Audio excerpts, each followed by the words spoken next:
Saya akan menjawab tugas 1 dari mata kuliah logika. Soal yang pertama, term pada hakikatnya terbagi menjadi banyak jenis. Sebut dan jelaskan 3 macam term tersebut, sertakan juga contohnya. Nah, term yang pertama ada term universal. Term universal ini adalah term yang dapat diterapkan secara keseluruhan kepada semua anggota kelas dan kategori yang diwakilinya. Nah, contohnya itu semua manusia, mencakup semua individu yang merupakan manusia.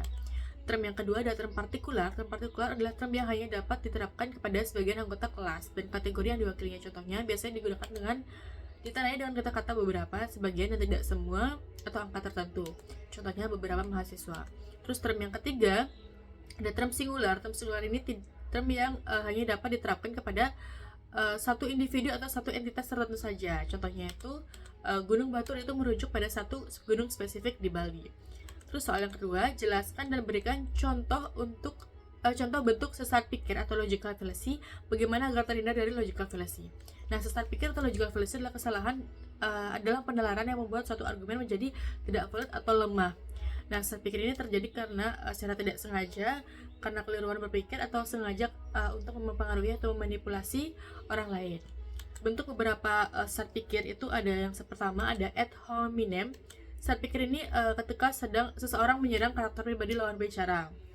Contohnya, kamu tidak mungkin benar tentang masalah ini karena kamu tidak kuliah. Nah, ini menyerang latar belakang pendidikan, bukan argumennya. Terus yang kedua ada appeal to popularity atau argumentum ad populum. Nah,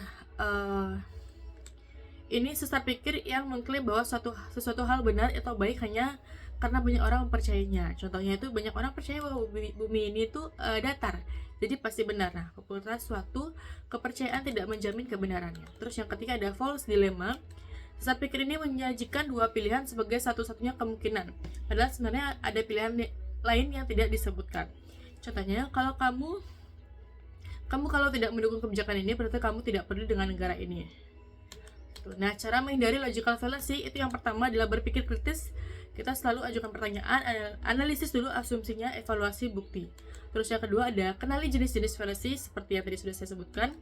Terus fokus pada argumen, bukan pada orang. Dan cari bukti yang relevan dan cukup. Hindari generalisasi yang terburu-buru. Perhatikan hubungan sebab akibatnya. Dan waspadai emosi dalam berargumen. Nah, itu dia jawaban dari saya dari tugas 1 mata kuliah logika.